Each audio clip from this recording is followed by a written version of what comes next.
Hey guys, welcome back to Serial at Midnight. My name is Heath, and these are the latest arrivals from Imprint and Viavision, Imprint's parent company.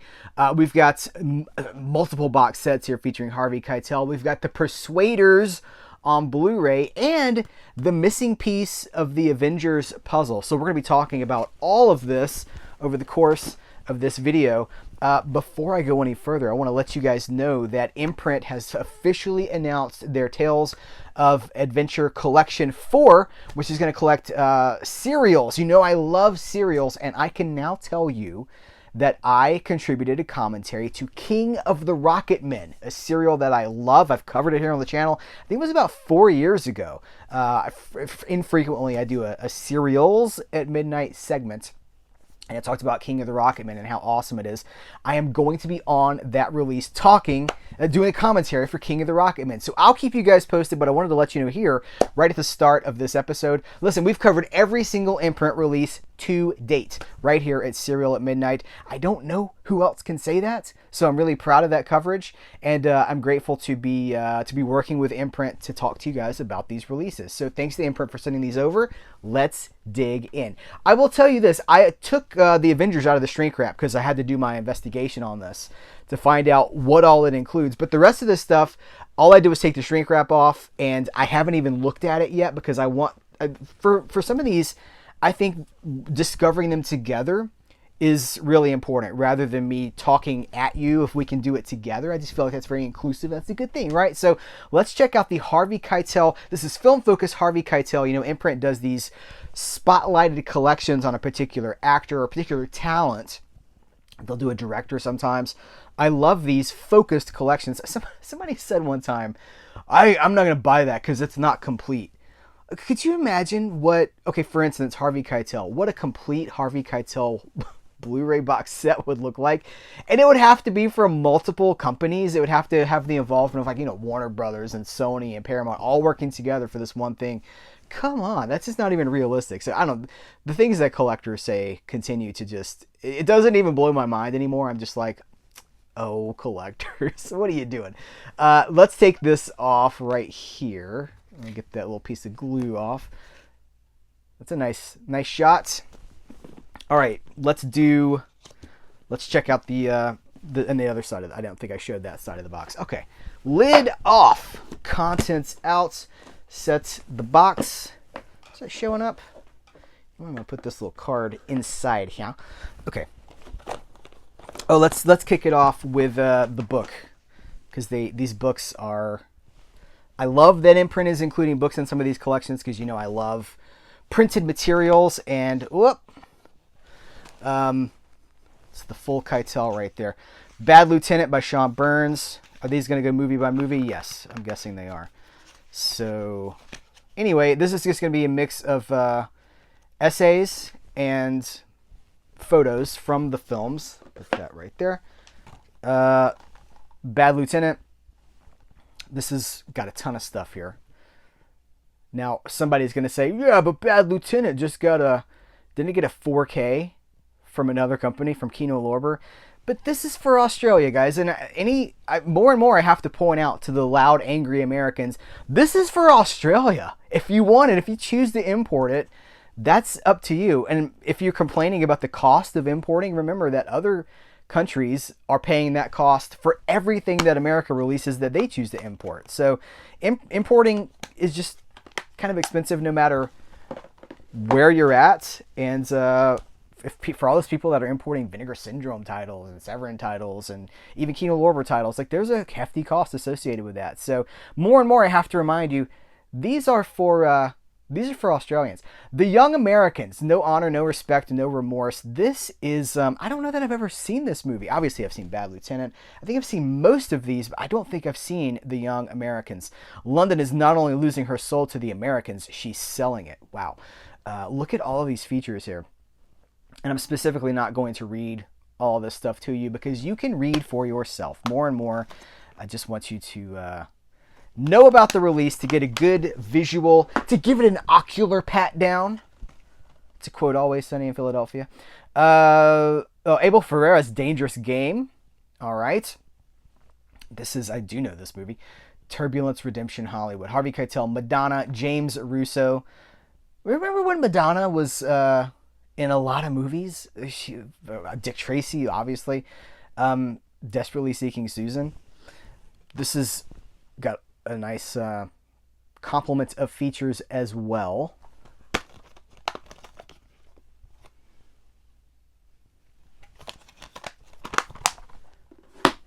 Imaginary Crimes.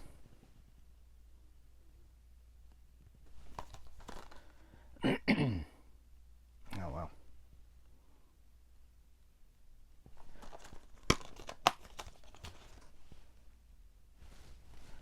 Ooh. Clockers. Got clockers in the house, guys. Harvey Keitel, John Turturro. There's another Turturro movie coming up here. Delroy Lindo. Oh, where's Delroy Lindo lately? I haven't seen him. He's probably doing something on a streaming show, and I just don't even know about it.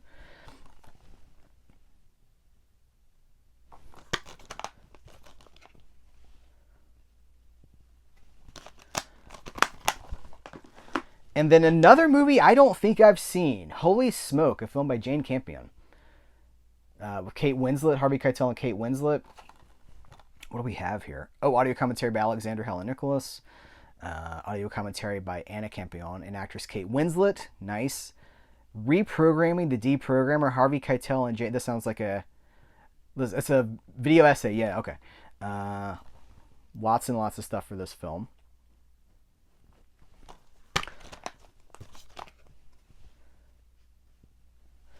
So that's the Harvey Keitel. So that's a lot of Harvey Keitel, but there's more.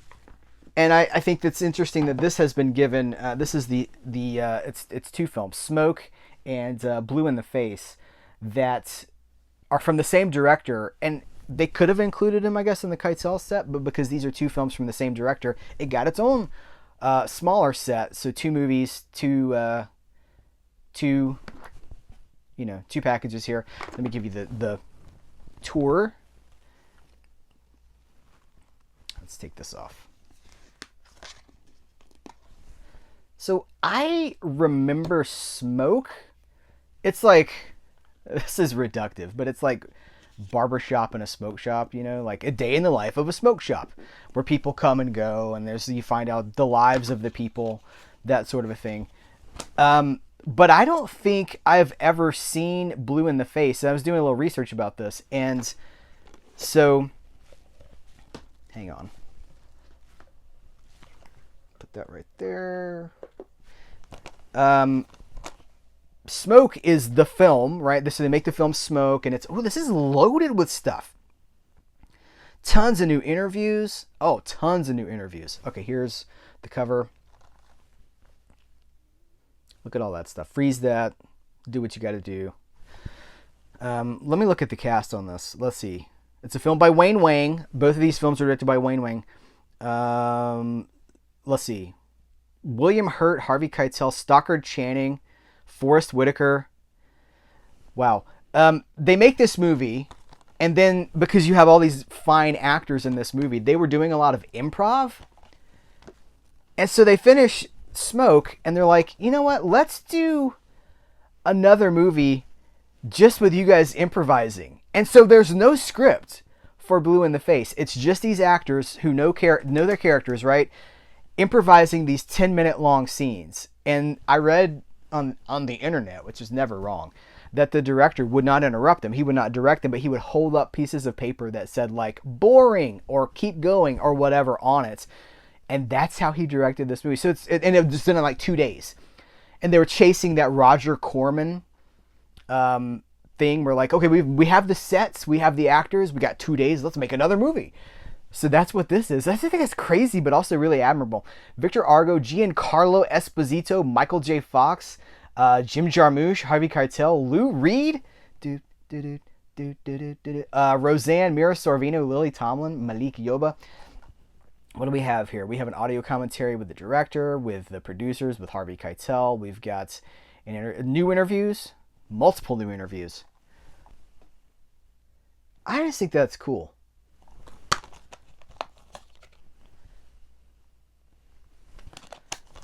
Did we do the inside of this? No. This is the inside of Smoke. All right, and then we're going to get into like the single releases before we get to the box sets, more box sets. So am I doing these in order? Yes. Men of Respect. Boy, I forgot this movie existed. That's one of the things that Imprint is really great at doing, is elevating and resurrecting movies that we should be talking about, but that we're not. Because, you know, so much of this stuff is fueled by trends and by just like the way we talk about certain movies and how certain movies get a bigger push than other movies. This is... People might say, okay, it's Turturro. It's John Turturro, a gangster. He bumps off the rivals. He kills the rival gangs, the members from the rival gang. And then he's like, you know, I could kill my own godfather and then all this is mine. Now, if it's a 90s movie, if you're like, well, it's Tarantino territory. This is before Tarantino. This is 1991. So that's not really a thing that's happening yet. What studio? But this is Columbia.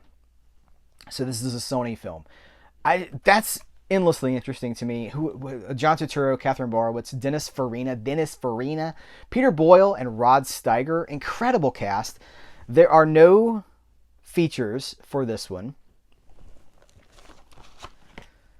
But I'm glad that we're talking about this movie again.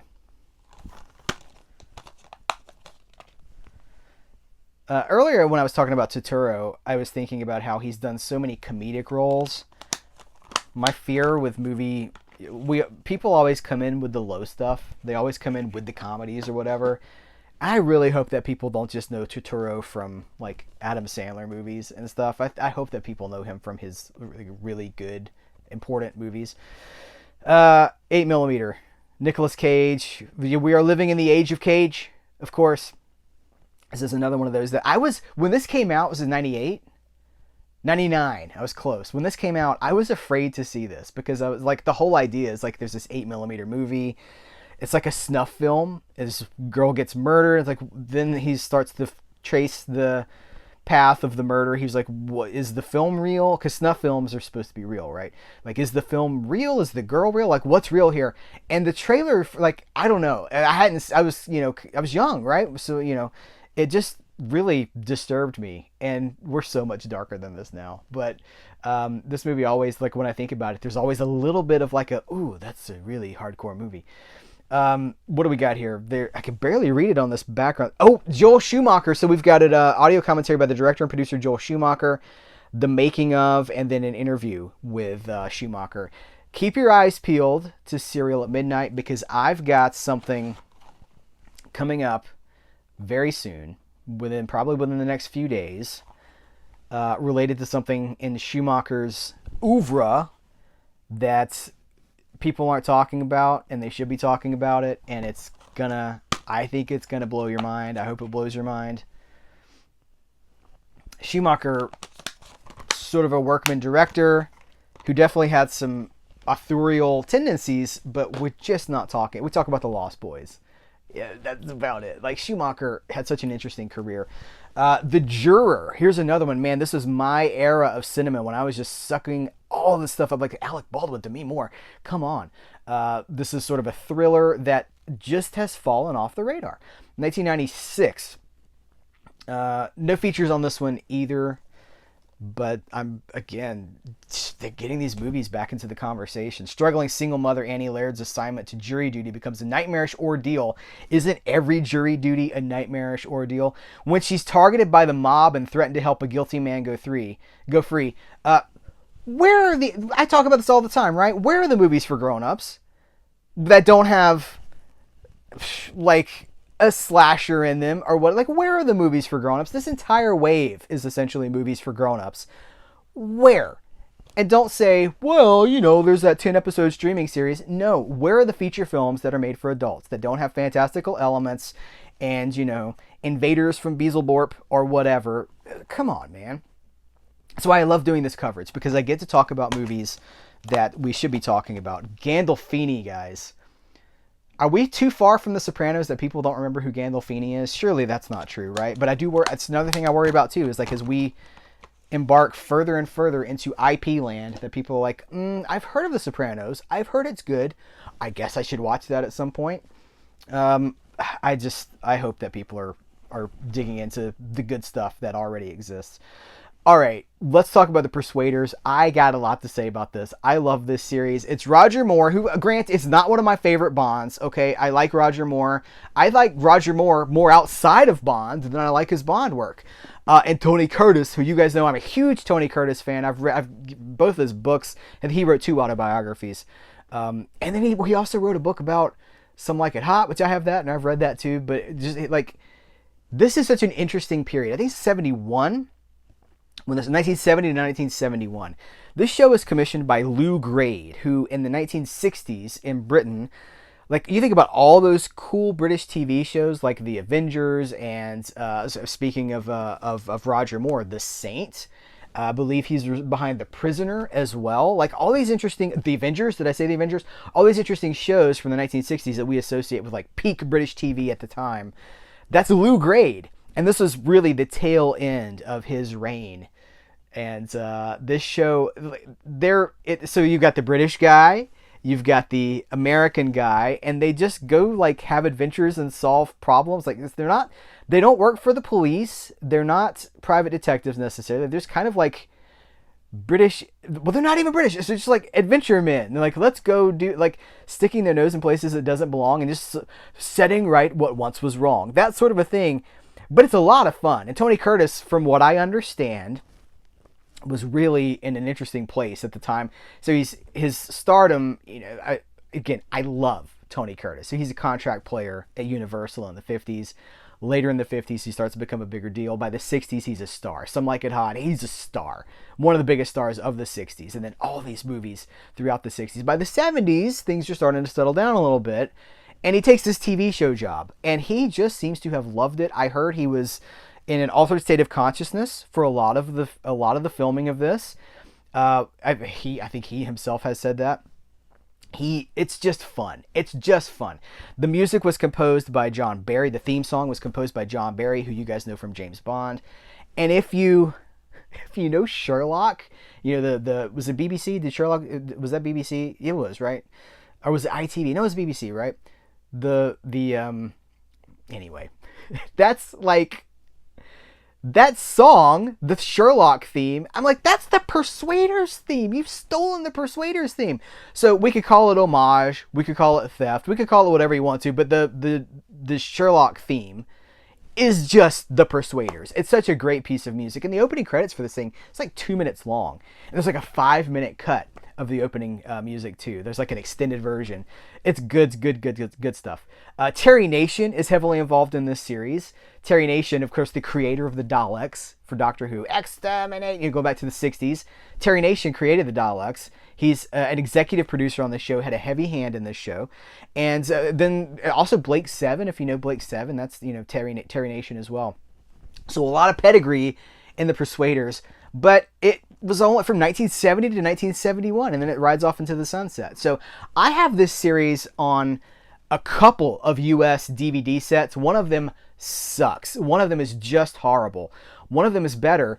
In fact, the one that sucks has 8 episodes. These are hour-long episodes. It has 8 episodes per disc, which obviously you can't do more than 4 on a disc without video loss. So by the time you get to 8 episodes, it's like you're watching it on a Nintendo Entertainment System from 1986 or something, like just pixelated everywhere. It's crazy. So having the Persuaders on a brand new Blu-ray set with new features that have never been included on any previous Persuaders collection, that's incredible stuff. When Network went out of business, was that last year? Was a lot of concern about what's going to happen to this catalog. Imprint, Viavision has just been like, we got that. We got you guys covered. And I'm so grateful for it. So look at, just first of all, this is gorgeous. I got a little ding here. I know people are going to be upset by this ding. You know what? It happens.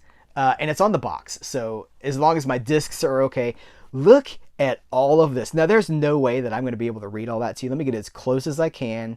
I know it's going to blur a little bit. But I mean, this goes on and on and on. You can go to the Viavision website, which I will link to in the description of this video, and you can read all of it very clearly there and broken down in bullet points. So you can see what all's there. Let me hit just a couple of highlights here. We've got 11 audio commentaries featuring Roger Moore, Tony Curtis, Robert S. Baker, Production executives, production managers, my goodness. We've got The Saint, the Ex-King of Diamonds, full episode in HD with 2 optional audio commentaries by Roger Moore. We've got The Morning After, Remembering the Persuaders. That's a documentary made in 2006. We've got a 2011 40th anniversary event. Tony Curtis, The Persuader. That's a 2006 interview with Mr. Curtis. Rest in peace, Mr. Curtis. I love you. I wish I could have met you.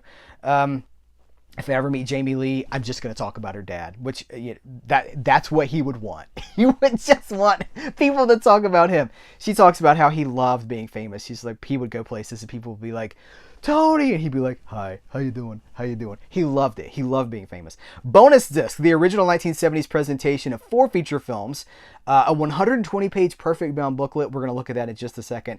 Vault material, Roger Moore archival interviews. Roger Moore reunited with Aston Martin used in the series. This is before Bond, by the way. Did I say that? This is before he's cast as James Bond, before Live and Let Die. Avroscoop, Dutch television program filmed on the Persuaders set. The Persuaders theme with Pan's people. It just goes on and on and on and on and on and on and on and on. All right, here we go. That smells so good. We still have to talk about the Avengers, man. We got so much to talk about. Here is the Persuaders, the complete series, Adventures 1 through 15 with Roger Moore. Let's see. Story consultant and associate producer Terry Nation. Filmed in location at Pinewood Studios. What do these look like? What do these discs look like? Oh, nice. Very good. Oh, I'm so excited. I know what I'm doing when this video is over. All right, let me slip this in here. Mr. Curtis. This is episode 16. I'm sorry, Adventures 16 through 24. And then the feature films right here. So 24 episodes, and that's all we have. But maybe that's for the best, because stuff goes on too long. Persuaders, Mission Monte Carlo. We've got, yeah. And here, these are. Let me flip these around. All right. We got all 8 feature films, high definition reconstructions, further investigation. Man. Okay, let's check out this. Let's check this out. I'm so excited about this. Oh, look at that. Look at that. Man, I feel like a kid on Christmas morning.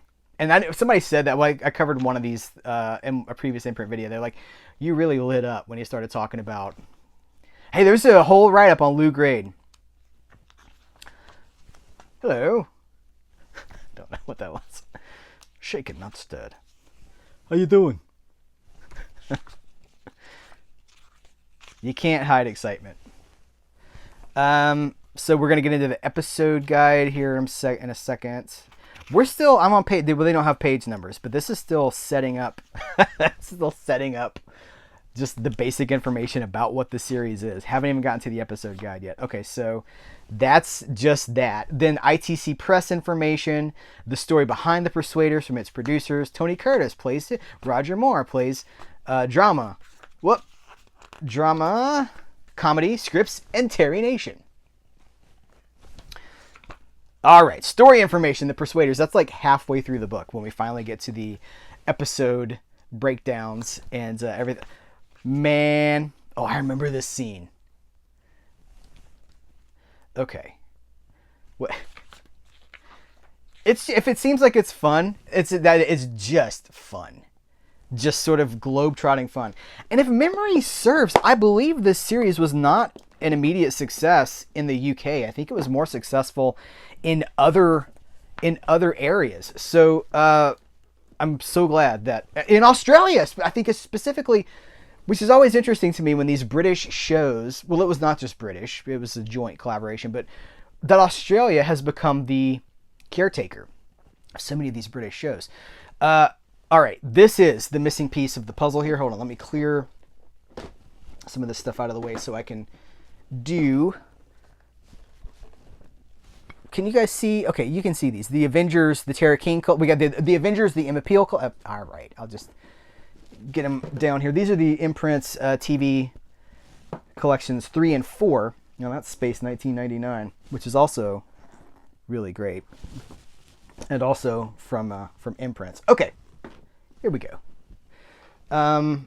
Imprint TV number 3 was the Avengers The M Appeal collection, collecting all of the M Appeal episodes from her tenure on the Avengers. And then Avengers TV 4 was the Tara King collection, which is basically the last season of the Avengers. Okay, well that leaves like a 3-season gap for the Avengers. Enter the Kathy Gale years on DVD. Now this is not an Imprint release. This is a Viavision release, and this is on DVD. I asked my contact at the company, are these getting Blu-rays? He's like, there's no plans for a Kathy Gale Blu-ray series at this time. These box sets so Kathy Gale was basically seasons 2 and 3. Season 1 of the Avengers barely exists. Most of those episodes have been lost because they were all shot on videotape. And if you know how this all worked back in the day, videotape was super expensive and hard to come by. So the people in charge would say, wipe the tapes. We need the tapes, wipe the tapes. So after these went out and were broadcast, many of the episodes got wiped and just don't exist anymore. They're just gone. Thankfully, we have reconstructions from audio files and from things that do still exist, but the episodes themselves are largely lost. That's most of season 1. Seasons 2 and 3 were the Kathy Gale years with the Honor Blackman. There's another Bond connection, Honor Blackman. But some of these episodes, I think 8 episodes, 8 full episodes, and then the pilot for the Avengers, only 1 reel survives. So like 20 minutes of a 51-minute show. That's all that survives. So we have 8 full episodes and 1 fragment on these 2 Imprint TV sets for M Appeal and Tara King. That leaves a lot that we still don't have from the early black and white years of the Avengers. Enter the Kathy Gale collection, and this is basically everything else that still survives. And it's shot on videotape, right? So these are DVDs. Again, no plans for a Blu-ray, but I wanted to show you guys this. So it's loaded. First of all, it's loaded. I like the look at this. Okay, well hold on. Look, so we don't just have the episodes, look at all these special features. And I try to do my best due diligence to see, well, which of these features are replicated on these sets? And they're not, from what I can tell. I want to show you guys this. Look, ready for a surprise? Oh, is inside the box, and then can you see? I just thought that was like nice little attention to detail there. So this is going to be the Avengers Series 2 and the surviving episodes from Season 1. I don't think Honor Blackman is in Season 1 at all.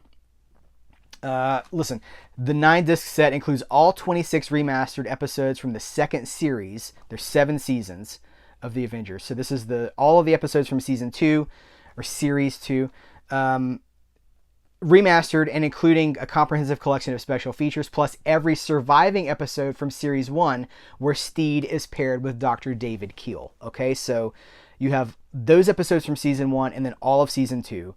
Look at these special features. Gale Force, an interview with Honor Blackman, Part 1. Police Surgeon, Easy Money, full episode of the precursor series to the Avengers. Introduction by producers Leonard White and Julian Bond. 5 audio commentaries, filmed introductions on the set with Julie Stevens. Collector's Lot, a look at memorabilia with Honor Blackman. Vintage interviews with Ian Hendry and Patrick McNee. Season 1 reconstructions. And then PDF DVD-ROM. That's a special feature I haven't seen in a while. PDF DVD-ROM featuring production information, scripts, and more. You know, back in the day, we used to have scripts and all kinds of stuff on the disc, on the DVDs. The further we get from DVDs and into the Blu-ray era, that's not something that's really been kept around. So I'm glad that it's on these. That's another, remember DVD is still like 65 to 70% of every disc sold. It's DVD.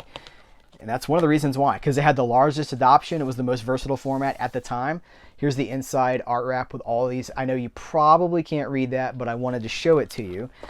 Because this is not an Imprint release, because this is a Viavision TV release, there's not a whole lot going on with the discs, but they're all in their own tray, hubs, and spindles. And then here is the other part. So this is Series 3.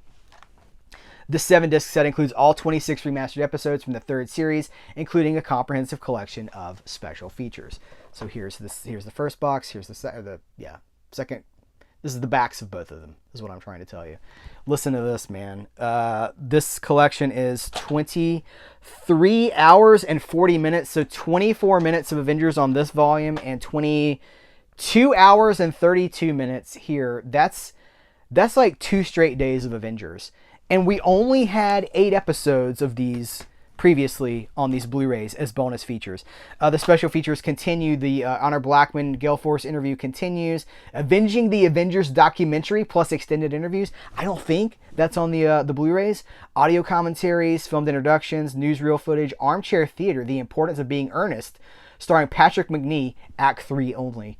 More PDF, DVD, ROM material. So if you are an Avengers completist and you have the 2 Blu-ray sets, you're probably going to want to add Kathy to your collection. Let's see if I can, how best to do here.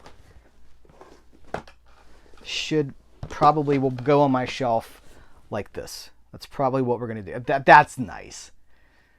Could a complete Avengers box set be around the corner? It would probably be DVD only. But I think there was a lot of people, because DVD still outsells everything else, I think a lot of people would probably be into that. We covered a lot of ground here. Let's talk about the movies. What are you guys most interested in? What are the ones that you feel like you have to have? Avengers fans, let's talk about it in the comments below. So much ground here covered. The Persuaders. Do you love the Persuaders as much as I do? If you don't, go check out the theme on YouTube and be like, oh, that totally sounds like Sherlock. The Benedict Cumberbatch series with Bilbo Baggins in it. There's so much to celebrate here. I love when I get to. Sometimes these unboxing videos and where I get to show stuff, it's just a lot of work because I'm like trying to convey as much information as possible. Sometimes it's a joy. This one was a joy because I get to talk about stuff that I already really love. I get to talk about movies that we're just not talking about. And hopefully you come away from this, even if you're not, it doesn't benefit me if you buy this stuff. If you want it, I want you to have what you want. But if you come away from this going like, I gotta check out some of those Harvey Keitel movies, or, he's right, I really only know John Turturro for more comedic roles, then that's one of the reasons I do this channel. I have these videos, right? It's to spread a love of cinema and to say, we're not talking about a lot of this stuff. Let's go check it out together. So I appreciate you guys very much. Please remember to subscribe. I don't just ask for subscriptions for no reason. The more subscribers this channel has, the more interview opportunities are available to me, the more the algorithm supports this channel. If you can give a thumbs up, that helps the algorithm too. The last thing you can do is give a comment. Leave a comment.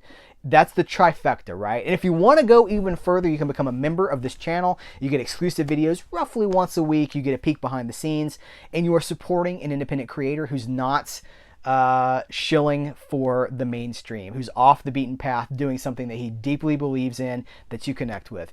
Thank you guys. I appreciate you. Take care. Till next time. I will catch you later.